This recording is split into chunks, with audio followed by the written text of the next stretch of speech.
خلق السماوات والارض بالحق، اللہ نے پیدا کیا ہے آسمانوں اور زمین کو حق کے ساتھ، یعنی با مقصد ہے، نتیجہ خیز تخلیق ہے، یہ بے نتیجہ کا کار عبث اور باطل نہیں ہے۔ یکبر اللیل علی النہار، وہ رات کو لپیٹ دیتا ہے دن پر، ویکبر النہار علی اللیل، اور دن کو لپیٹ دیتا ہے رات پر۔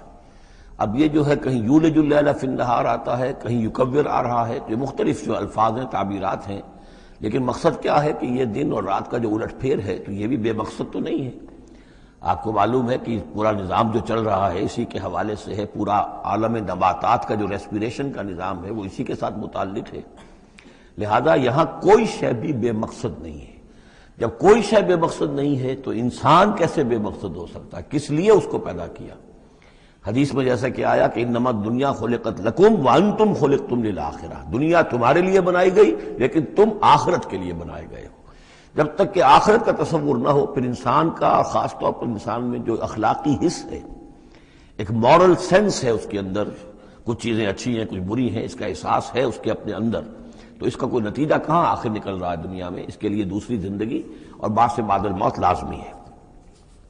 وسخر الشمس والقمر، اور اس نے مسخر کر دیا سورج کو بھی اور چاند کو بھی، کل یجری لاجل مسمى، یہ سب کے سب چل رہے ہیں ایک وقت معین تک کے لیے۔ الا هو العزیز الغفار، آگاہ ہو جاؤ وہ زبردست ہے اور بخشنے والا ہے۔